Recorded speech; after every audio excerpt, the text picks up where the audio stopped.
United fans are in the mud, aren't they? Massively. Like, with all the excitement of transfer window this and players coming in that, and we beat Real Madrid to a player they wanted because they were offering you more money. Let's keep it 100 now. But they still got their man. Fair enough. Players coming in for $50 million deals before the transfer window ended, all that sort of stuff. But they still have that one common denominator, Erik Ten Hag. And this morning, the game against FC Twente, their opening Europa League match, finished in a 1-1 draw after a promising start, 1-0 banging goal to Christian Eriksen, who then ironically gave the ball away in the second half for FC Twente to score their equaliser, and they took it well, but they did have chances in the first half as well to go ahead or even equalise early on, if not for some better finishing. But nonetheless, this will focus primarily on Manchester United. Why? Because they took the liberty of having a laugh at my club, Liverpool, when we lost to Nottingham Forest. And even though they didn't lose to FC Twente, it was a 1-1 draw, it might as well have been a loss. Because how does a team like Manchester United lose to FC Twente? Lose. There you go. I said it as well. How do they draw to a team like FC Twente? Home team, home advantage. They got a decent squad on the pitch. The defenders maybe could have been better. The attacking line was there, but again, Ten Hag subs, tactics all over the shop. Not sure what he's doing there. Liverpool 5-1 winners against West Ham. Fantastic performance from the team that I support. And Diogo Jota and Cody Gakpo getting 2 goals each. And we saw Salah get himself a nice little goal. Maybe that he kick him into gear again so he can start performing like he did in the first couple of games, if only. We saw Darwin get himself an assist, and we saw Chiesa get an assist as well, if not for a scissor kick that turned into a somewhat pass that Diogo Jota put away with his noggin. Own goal for West Ham, Kwanzaa, unfortunately, with a bit of a ping pong in the box. And the game finished 5-1. So can't really complain. We slapped them 5-1 last year. We slapped them again 5-1. And West Ham at the moment are looking bare bones dog shit. Lopetegui, I have no idea what's going on there, but Dan Lawless must be absolutely fuming. For Arsenal, it wasn't 1-0 to the Arsenal, it was 5-1 to the Arsenal, 5-1 against Bolton Wanderers. And funny, you had Chelsea fans trying to have a laugh at Arsenal for beating Bolton 5-1, saying you relax, you played Bolton. It's like when they put 5 past who was it, Borough the other day, who are from League 2. I mean, what's worse, playing a League 1 team or a League 2 team and celebrating over it? I mean, shit, Bolton at least scored a goal against them, so you can probably say maybe that's a bit of an L for Arsenal. But nonetheless, Nwaneri had an absolute ball in the game, 2 goals, got himself a man of the match performance. Sterling come on as well, or he started one or the other, but he's got himself a goal. That's all that matters. And resting big players, starting some others. And you're going to need this. You're going to need the squad rotation for the season, because that's what's going to be key come, March, April, and then May in the last few days, where if some players are not performing or you get some injuries, you're going to need these players to be stepping up and doing the business, which is what Man City will be hoping for, because Rodri's out for the season, as we all know now, but they're going to have to face Tottenham Hotspur. And we all know Ange's little, some will say controversial take. I will just say what he thought was true and correct, that he always wins in his second season. Well, the Carabao Cup is probably something that he should be looking forward to winning in the second season, even though people like Deji will be shunning down on the League One Cup. On the League Cup, I'd be saying, you know what, you ain't won a trophy in a bare minute. Maybe you should just take whatever you can. It's like starving men don't want the entree. They don't want, the appetizer or the entree. They want to go straight to the mains. It's like, no. You start with bits and pieces. You start appetizer, entree. I think that's the sequence. Then you go for the mains. But, yeah, that's how they stuff themselves. And then they think they're good for a while. They don't have to eat. And then they forget about everything else, all the other cups, everything else you can win in the meantime. But that's my logic in any case. Obviously, you want to win any bit of trophy that you can. But let's go back to Manchester United. 1-1 draw against FC Twente. A lot of United fans were not happy about this. This was Terry's take in the morning, the big Manchester United or Arsenal fan. I forget which one he is half the time. This is what he said about Erik Ten Hag in the morning. Well, post-game for you watching overseas. I can take a draw with a solid performance and say, let's see if we can create some consistency now. I can be positive in that regard. I can't watch a performance like tonight and say, this manager's the guy.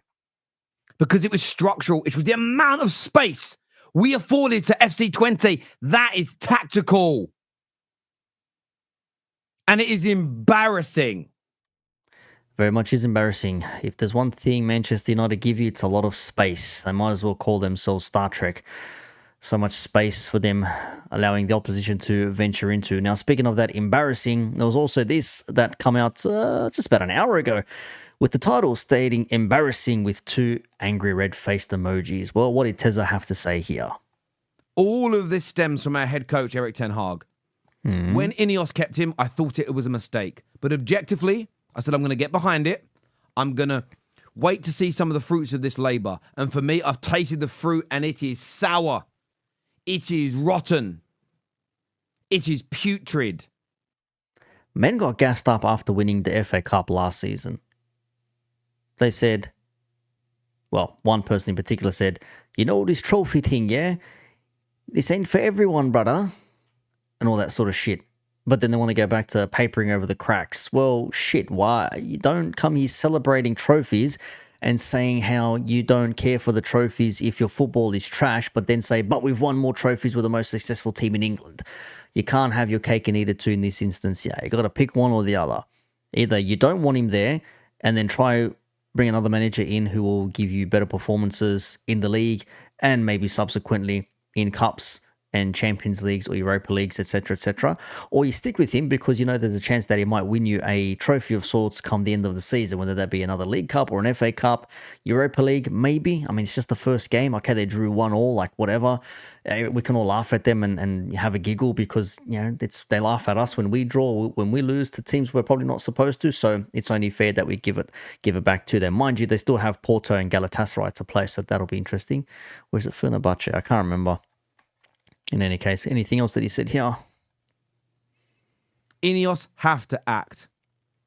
Okay. I trust the process. The process. Trust the process, you know. But part of that process is sacking this head coach. Probably should have done it way long ago, even before the FA Cup. Regardless of what would have happened, sack the man. FA Cup win or not, he should have been gone back then. But no, they decided to keep him around. Now he's pretty much got a full squad. And funny that I think I heard Staffy say it in the post match as well in the earlier stream that we looked at just then. I'm pretty sure he said this man has got a team full of former Ajax players that have played in the Eredivisie, etc. He's got his team and he's playing against an Eredivisie team and his tactics are still not working. So then is it the tactics or is it the players? Because if it's the tactics, you're looking at the manager. Anyways, y'all can decide on that there. Now, we have to look at this and just admire the beauty, the national treasure. No, not national, the international treasure that is Saeed. International treasure. This man is a 10 out of 10 box office. Man wanted to punch on with Bruno Fernandes. Oh, Bruno's giving the ball away. Just think of the control. Think of the control. Bruno Fernandes. Wallahi billah, wallahi billah. Come, let's fight. Let's fight. Wallahi, let's fight, Bruno. Wallahi, let's fight. Wallahi, let's fight. Man wants to punch on with Bruno Fernandes. I'll tell you what, if Saeed ever got a hold of Bruno Fernandes and he laid one straight across his face, Saeed would be buying Hussam would be buying Saeed merchandise. I can guarantee you that, because he's always said any player who punches Fernandes, I'll buy their shirt straight away with their name and number on there. But if it's going to be a fan, then you're definitely going to get like some Saeed merchandise, 100%. But he wanted to punch on, he wanted to throw fists. Man, absolutely livid with him. And by the by, since we're at it, let's quickly have a look at what Goldbridge did at halftime, because this was fantastic. Well, Bruno's on the free kick. If he shoots this, and he did, he's a prat. You've got to dink it up to the back post. He didn't do that. Maguire's going to have to head it back across, and then you're looking at hopefully someone gets on the end of it. Absolute twat. Fuck off, mate. Absolute fucking idiot. Absolute fucking idiot. Give him a 3. Absolute shite. Oh man, they call him the grenade launcher because he just throws balls into the box, just like shoots and just like lumps things. He tried to have a shot, you know. I don't think that was a cross. I think that was an actual shot that he tried to perform. If you've seen it at the end there, that was absolutely crazy. But this was again Saeed post match here, and look, he says Bruno Fernandes, this is personal now. The man is out for Bruno Fernandes, and I am all for it. Let's go. Manchester United 1, FC 21. I keep being told we're improving. I keep being told be positive. I keep being told to back the players. That's what I keep being told, mate. This is the Europa League. And we can't make this Europa League look good. Bruno Fernandes today, embarrassing. Wallahi, you are the captain of the football club and you are a disgrace, mate. Disgrace of a footballer. And I called it in the summer, Ineos giving a contract was a bad decision. And I had half of the fan base crying. Well, you're not crying now, are you, man? 350 Gs a week, improved. And look, when a player isn't performing, definitely manager should be looking at them and saying, okay, something ain't right here. You need to come off, you need to change things up, or at least give them help on the pitch, not keep persisting with the same thing. You know what they say, the definition of insanity is doing the same thing, expecting a different result. That's what Ten Hag is doing with Bruno Fernandes. Just grenade launcher, just grenades, bang into the box, grenade at goals, grenade, non-stop.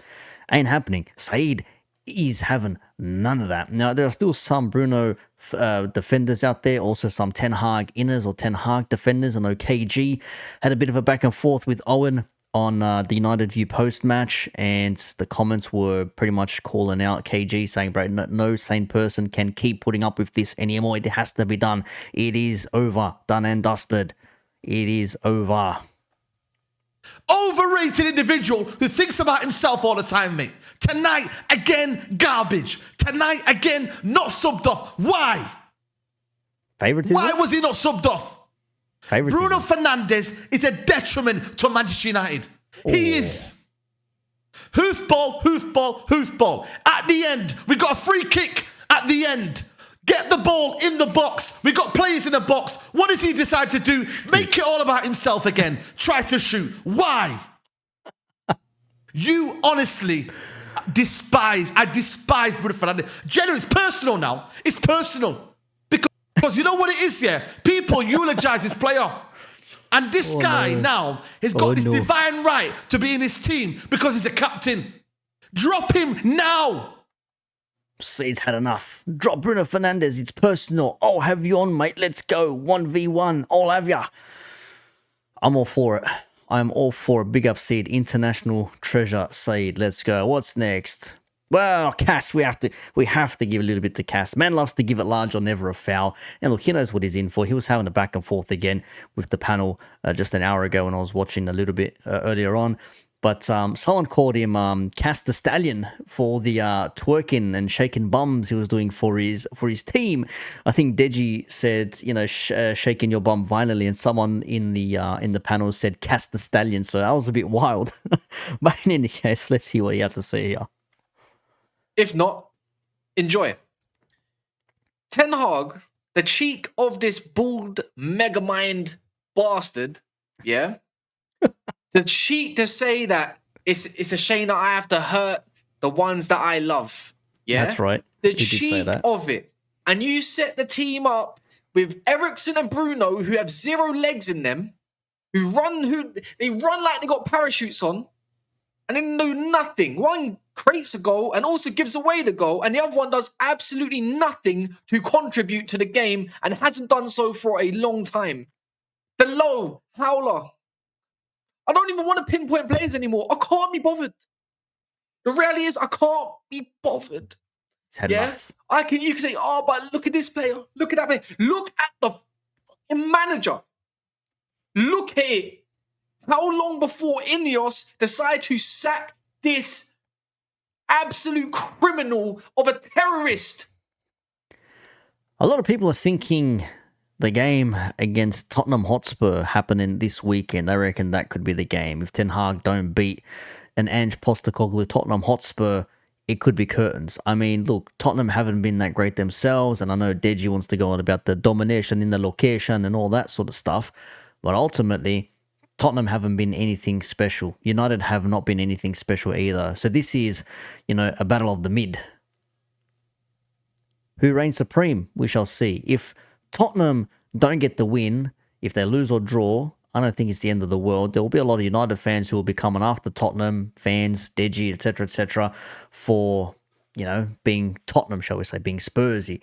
But if United don't win, oh boy, all hell is going to break loose in that fan base. And I think everyone is going to be saying, you know what, no more Ten Hag.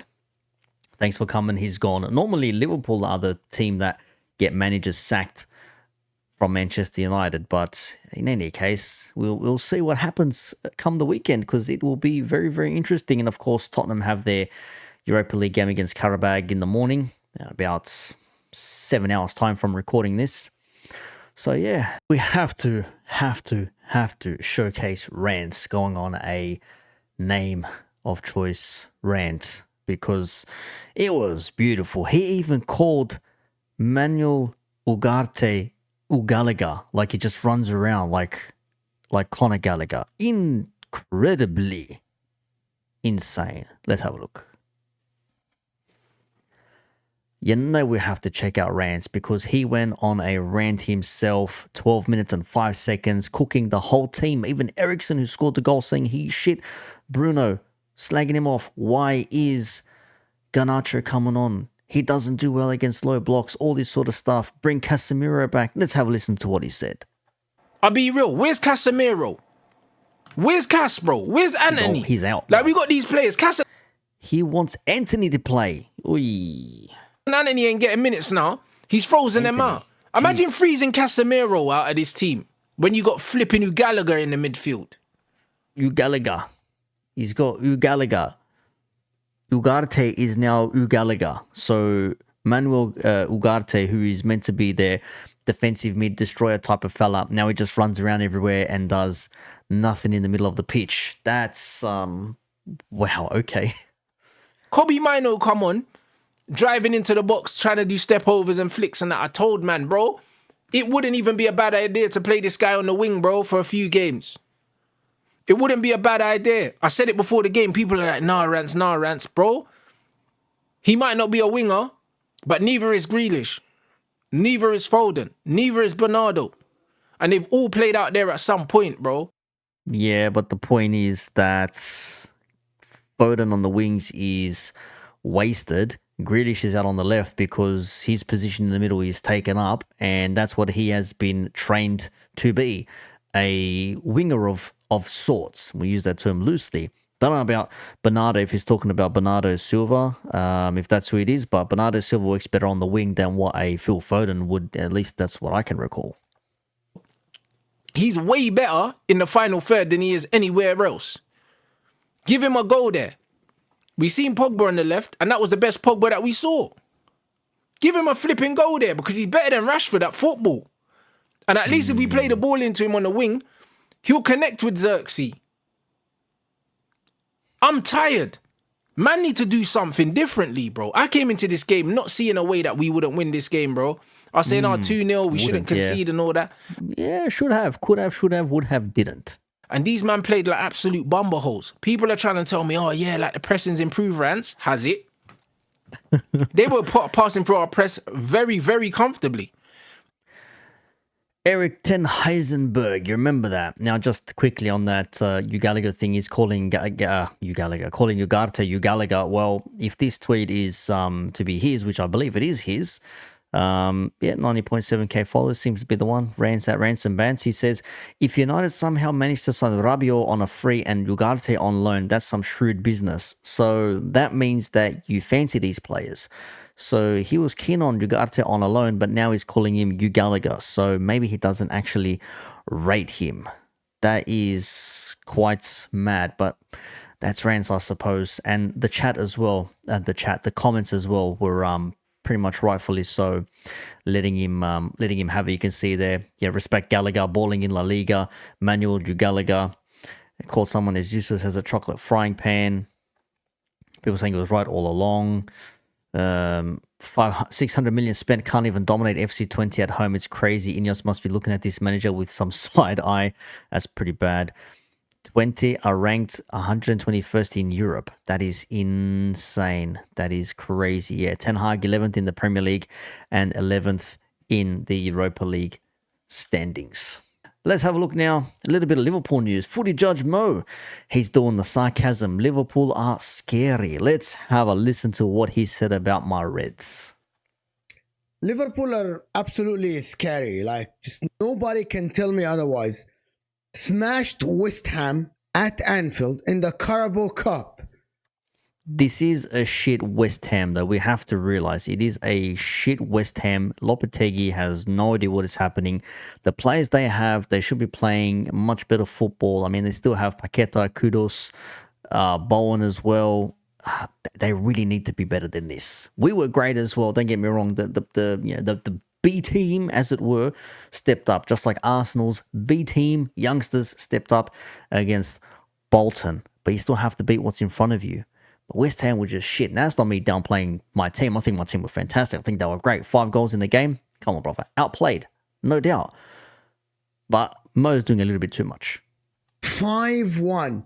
Without starting, arguably, only one from the starting 11 that should start every game in the Premier League. And people want to sit here and tell me this team is not good enough. No Salah in the starting lineup. No Diaz.